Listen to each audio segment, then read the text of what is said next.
Hey, this is Tommy McGlasson. I used to be an 8th grade history teacher with Broken Arrow Public Schools, and then I went to Veneta Public Schools, and I taught 8th grade history there too.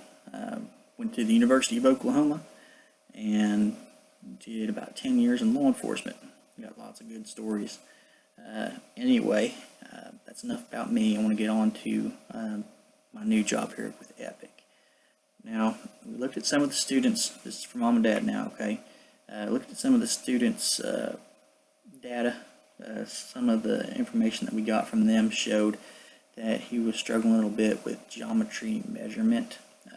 So where I kind of want to start with is telling time. Now, from what I can tell, Braden's not really ready to tell time yet, but he's ready to start learning how. Like, he doesn't know how to do it yet, but he's ready. So I've got one clock right here. This particular clock does not have a second hand on it.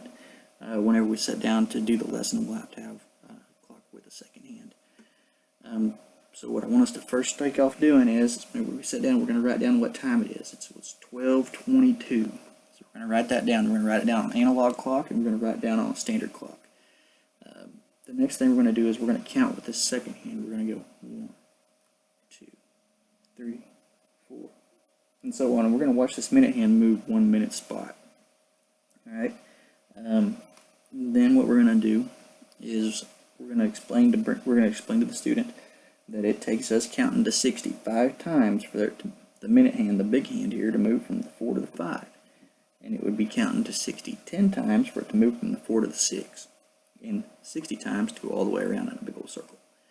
So there's that. One of the other things I want us to be able to do is tell that the minute hand is closest to, is it closer to 30 or closer to 15, closer to the 3 or the 6. We want to be able to tell which way it's the closest to, as far as the 5-minute marks and the quarter marks every 15 minutes. Let's see. I want us to be able to look at this clock and be able to write down, if it was 12:25, then we would say, all right, we need to make a analog clock that says it's 12:25. He's going to have to know how to do that. So if we add 5 minutes to the standard clock, what's that going to look like? If we take away 5 minutes, what's that look like? What if we take away 10 minutes? We're going to do that with standard clocks and analog clocks. Let's see.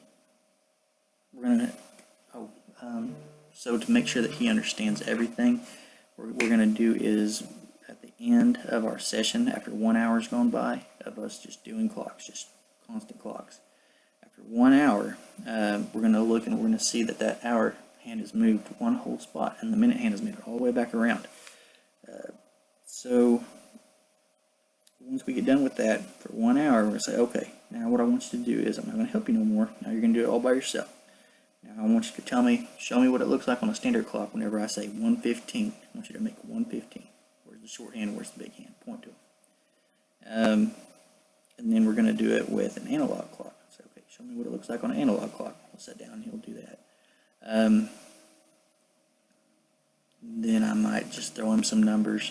Show me what 4:15 looks like on an analog clock, and do that. Whenever he's able to do that by himself with no assistance, I would say that he is proficient in that task and we'd be able to move on. This is going to close out quite a few of our tasks. It's going to take out, should take out about five of these tasks that they want us to be able to do, going off of our state standards here. If you have any questions, please don't hesitate to contact me. You can reach me on my cell phone or email. Email is probably the best way to get me. If you have any questions, like I said, don't hesitate to ask me. Anyway, we'll see you guys later. Have a good day.